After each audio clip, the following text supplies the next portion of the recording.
Hello everyone, welcome back to a online solution. तो आज यहाँ पे पढ़ने वाले हैं क्लास 10th हिंदी। और ये हिंदी है जी गौधूली हिंदी। क्या है? गौधूली हिंदी है क्लास 10th का, बिहार बोर्ड का। ठीक है, जो कि टोटल एनसीईआरटी पैटर्न पर आधारित है, जो आपके सवाल एग्जाम में पूछे जाते हैं। और यहाँ पे 30 वेरी वेरी इंपॉर्टेंट ऑब्जेक्टिव प्रश्न पढ़ने वाले हैं, जो कि एग्जाम में घूमते रहता है, बार बार चक्कर काटते रहता है, पृथ्वी की तरह। जिस तरह पृथ्वी सूरज की तरफ चक्कर काटते रहता है, ठीक है ना। तो आपको इस सवाल को पढ़ना बहुत जरूरी है, एक क्वेश्चन को भी स्किप ना करें और पूरे पूरे सवाल को पढ़ें। तो चलिए स्टार्ट करते हैं। हमारा सवाल नंबर फर्स्ट देखते हैं। सबसे पहला सवाल यहाँ पे है, लेखक बेरोजगारी का प्रमुख और प्रत्यक्ष कारण किसे मानते हैं? ठीक है ना। लेखक बेरोजगारी का प्रमुख और प्रत्यक्ष कारण किसे मानते हैं? अशिक्षा को, जनसंख्या को, जाति प्रथा को, अधोग धंधों की कमी को। तो आपको करना क्या है, इस सवाल को पढ़ना है। अगर सवाल याद है तो अच्छी बात है, नहीं याद है तो आप इसको नोट जरूर कर लेगा। तो लेखक बेरोजगारी का प्रमुख और प्रत्यक्ष कारण किसको मानता है? जाति प्रथा को। ऑप्शन क्या हो जाएगा? सी यहाँ पे बिल्कुल राइट आंसर हो जाएगा। तो चलिए अगला सवाल यहाँ पे है, सेन साहब की कितनी लड़कियां थी?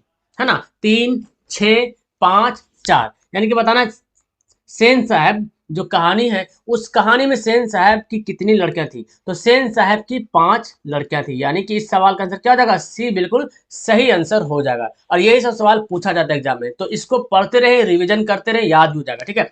तो विष के दांत कहानी किस वर्ग के अंत विरोधी विरोधों को उजागर करती है? विष के दांत कहानी जो है किस वर्ग के अंतर विरोधों को उजागर करती है? निम्न वर्ग को, उच्च वर्ग को, मध्यम वर्ग को, या व्यापारी वर्ग को? तो विष के दांत जब पढ़ेंगे आप, तो उसमें जो है माध्यम वर्ग को जो है ना उजागर करने की कोशिश करता है। ठीक है, माध्यम वर्ग को। ऑप्शन क्या हो जाएगा यहाँ पे? सी राइट आंसर हो जाएगा। चलिए अगला सवाल पढ़ते हैं। अगला सवाल बोलता है, मदन ने कासू के कितने दांत तोड़े थे? मदन ने कासू के कितने दांत तोड़े थे? ऑप्शन ए 3, 1, 2 या 4। तो मदन ने कासू के 2 दांत तोड़े थे, है ना जी। कास मदन जो है लट्टू का खेल खेल रहा था, तो कासू बोला था हम भी खेलेंगे, ये बोला नहीं देंगे खेलने के लिए, तो तोड़ दिया 2 दांत, है ना। ऐसा करते हैं, बच्चा में ऐसा होता है, ठीक है ना। तो आंसर क्या हो जाएगा? सी बिल्कुल राइट आंसर होगा। लास्ट में मैं आपको एक सवाल ही पूछने वाला हूँ होमवर्क के तौर पे, तो आपको नीचे होमवर्क को कमेंट करना है। अगला सवाल है, मैक्स मुलर को वेदांतियों का वेदांती किसने कहा था? This is very very very important सवाल है कि मैक्स मुलर को वेदांतियों का वेदांती किसने कहा था? गांधी जी ने, स्वामी विवेकानंद ने, या अंबेडकर ने, या गुनाकर मूले ने? तो मैक्स मुलर जो जर्मनी के थे, उनको वेदांतियों का वेदांती किसने कहा था? स्वामी विवेकानंद ने बोला था। किसने बोला था? स्वामी विवेकानंद ने। यानी कि इस सवाल का आंसर बी हो जाएगा सही आंसर।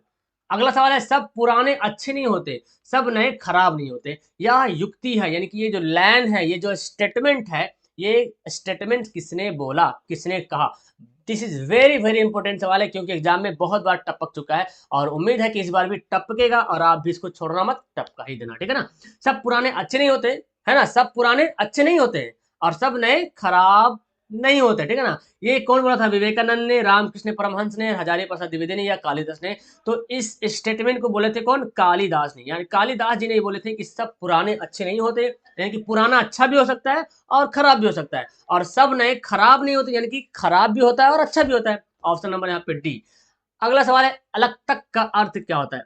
अलग तक, अलग तक का अर्थ क्या होता है? ऑप्शन देखिए, तेल, बी में है आलता, सी में है हल्दी, डी में है साबुन। अलग तक का अर्थ क्या होता है? अलग तक का अर्थ होता है आलता। क्या होता है जी? आलता। आलता जान रहे किसको बोलता है? जो पैर में लगाते, विवाहित महिलाएं जो है शादी वगैरह में या कहीं रसुम में, है ना, कोई भी रसुम वगैरह होता है तो उसमें पैर में लगाया जाता है उसको। ठीक है ना। तो आंसर हमारा हो जाएगा बी।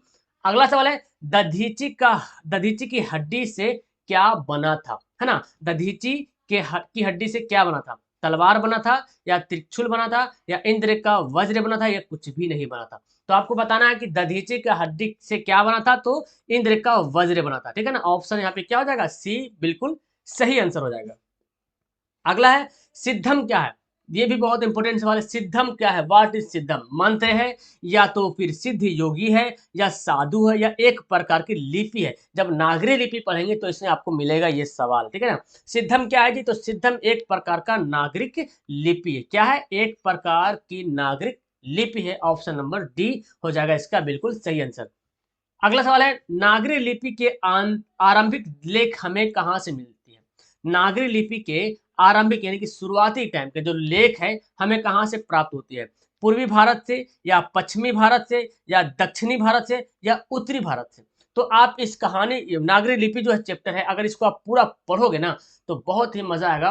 तो पता चलेगा कि नागरी लिपि के आरंभिक लेख जो है दक्षिणी भारत से मिली है। ठीक है ना, कहाँ से मिली है? दक्षिणी भारत से मिलती है, यानी कि इस सवाल का ऑप्शन नंबर सी हो जाएगा सही आंसर। अगला है बहादुर कौन था? चलिए, बहुत इंपोर्टेंट सवाल है। बहादुर कौन था? कहानीकार का चपरासी था या पहरेदार था जी या नौकर था या फौजी था? तो आपको पता है बहादुर जो है नेपाल से भाग के आया था और निर्मला है ना, इनको क्या कर लिया आपने? नौकर बना लिया जी, है ना। और जो राइटर है अमरकांत, वो समझ लो उसी का ही नौकर है। तो हमारा आंसर क्या हो जाएगा? सी हो जाएगा, बिल्कुल सही आंसर।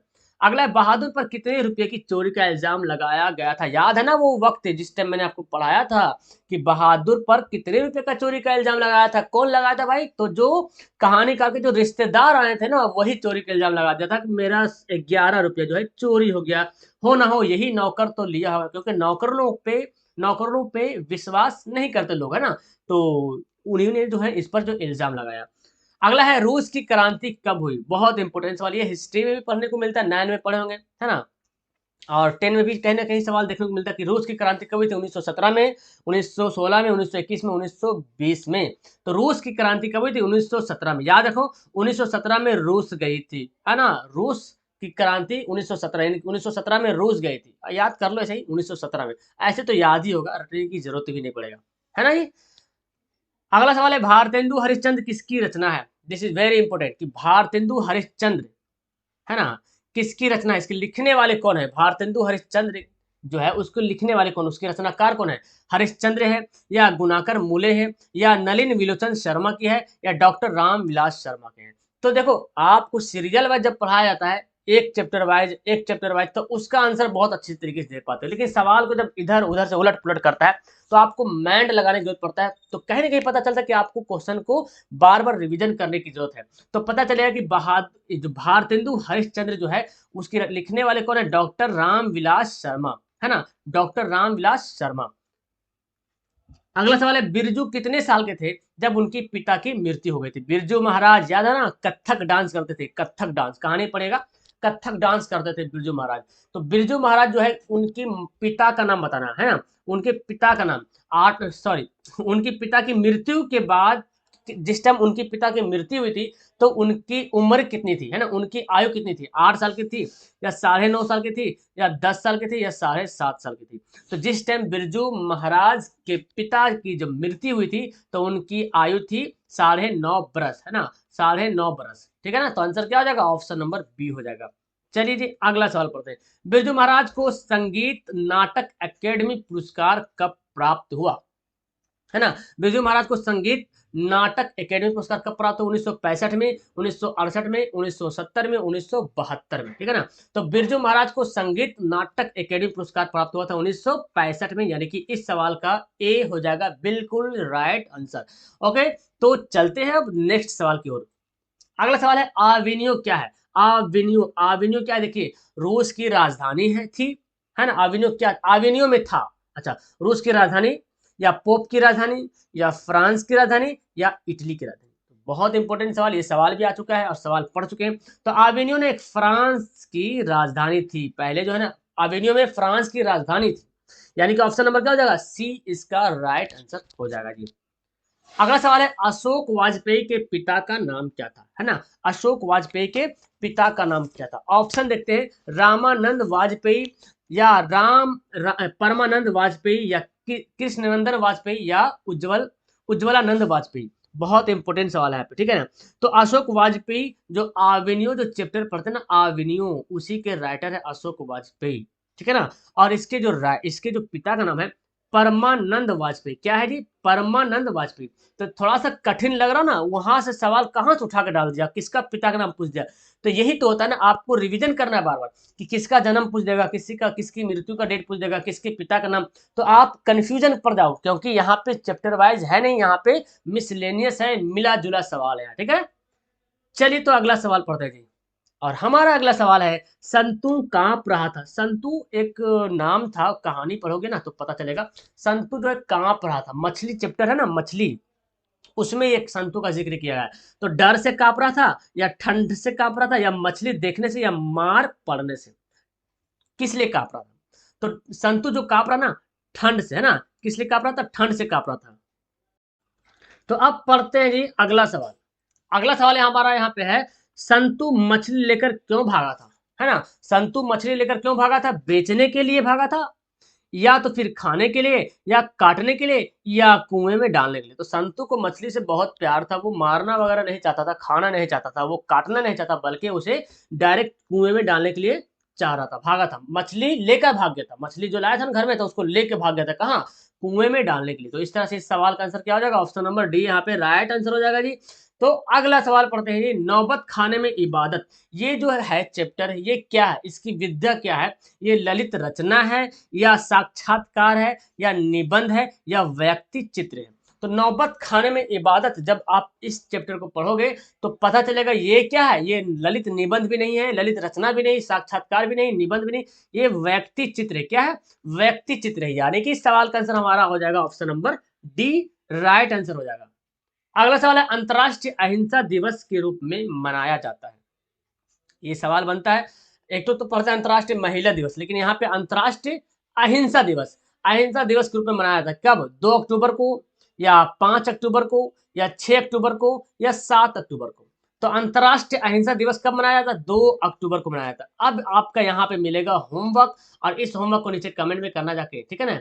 कमेंट बॉक्स में जाके कमेंट करना कि अंतर्राष्ट्रीय अहिंसा दिवस मनाया जाता है, किस लिए मनाया जाता है, किसके जन्मदिन के लिए मनाया जाता है, किसके जन्मदिन के यादगार के तौर पे अहिंसा दिवस मनाया जाता है। आप कहीं से भी खोज करके नीचे कमेंट जरूर करना। ओके, मेरा मुझे आपके कमेंट का इंतजार रहेगा।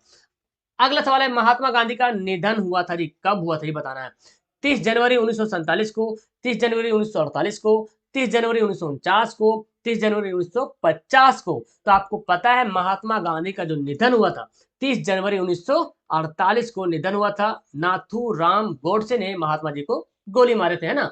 तो हमारा आंसर क्या हो जाएगा? 30 जनवरी 1948। ओके, तो इस तरह हमारा इस सवाल का आंसर हो जाएगा ऑप्शन नंबर बी। अगला है, प्रेमधन किस युग के कवि है, साहित्यकार थे? किस युग के? प्रेमधन, इसको बहुत प्रेम था, किससे? अपने हिंदुस्तान से, यानी कि भारत से इनको बहुत ज्यादा प्रेम था, इसलिए इसको बोला गया प्रेमधन किस युग के साहित्यकार है? भारतेंदु युग। तो याद रख लीजिएगा, भारतेंदु युग मतलब भारत से बहुत ही प्रेम था, किसको? प्रेमधन को। तो कुछ ज्यादा कुछ सोचने की जरूरत नहीं पड़ेगा, प्रेमधन मतलब प्रेम था भारत से, और ऐसे भी भारत से हर किसी को प्रेम होना भी चाहिए ना। तो हमारा आंसर क्या हो जाएगा? सी यहाँ पे राइट आंसर हो जाएगा। ठीक है। अगला, घनानंद किस काल के कवि है? घनानंद भक्ति काल के कवि है, या आदि काल के, या रीति काल के, या आधुनिक काल के? घनानंद किस काल के कवि हैं?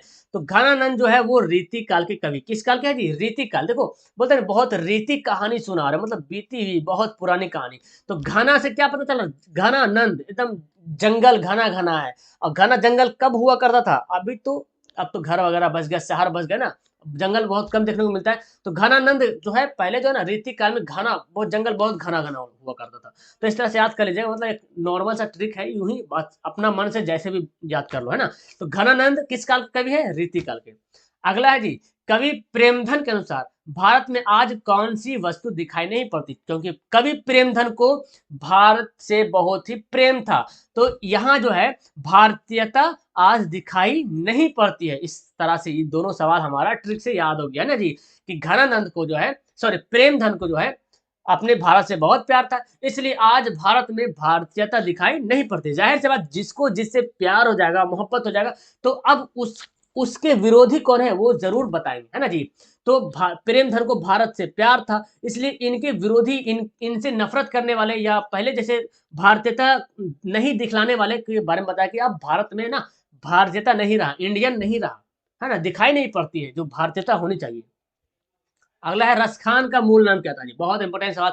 रसखान, तो नाम से पता चल रहा रसखान, लेकिन यहाँ पे देखिए ऑप्शन क्या है? सैयद इब्राहिम, सैयद जलीम, सैयद मेहंदी, सैयद ईफा।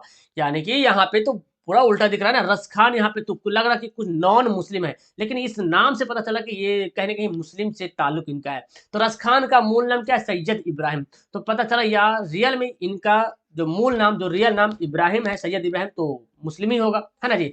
चलिए, तो आंसर हमारा क्या हो जाएगा? ए बिल्कुल राइट आंसर हो जाएगा जी। अगला सवाल पढ़ते हैं, किसने कहा था इन मुसलमान हरिजन पे पैकोटी हिंदू वारिये?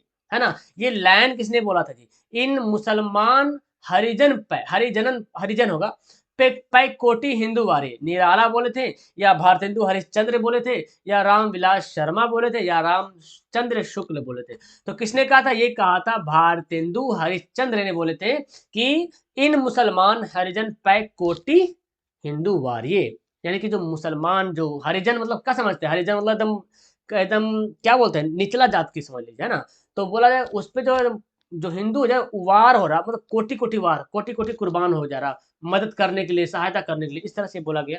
अगला है वाणी कब विष के समान हो जाता है? वाणी जो है कब विष के समान? वाणी मतलब बोल, जो हम बोल रहे हैं, जो हमारा मुंह से निकल रही आवाजें, उसको बोलते हैं वाणी, है ना। वाणी कब विष के समान होता है? विष मतलब जहर के समान हो जाता है।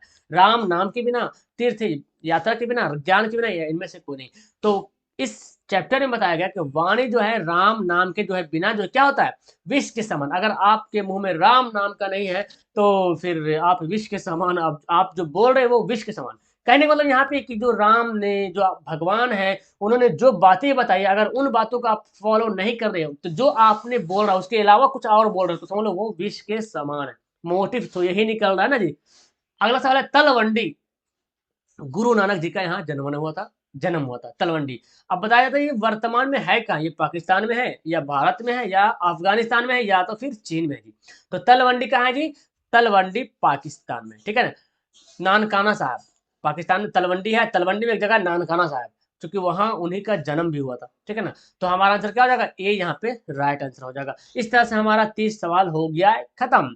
तो अभी तक वीडियो को किसी ने भी लाइक नहीं किया तो मेरे प्यारे, मेरे लीवर के टुकड़े, मेरे जिगर के टुकड़े, लाइक करो वीडियो को, और वीडियो को शेयर करो। और जिसने अभी तक सब्सक्राइब नहीं किया तो सब्सक्राइब कर लीजिए, और प्लीज बेल आइकन दबा लो, इन्फॉर्मेशन ऑल कर लो, क्योंकि जब भी वीडियो आएगी, जब भी क्लासेस चलेगी तो आपके पास नोटिफिकेशन चली जाएगी, ठीक है। तो अब वीडियो को यहाँ पे लास्ट करते हैं। थैंक्स फॉर वॉचिंग, मिलता हूँ नेक्स्ट वीडियो में, बाय बाय, टाटा।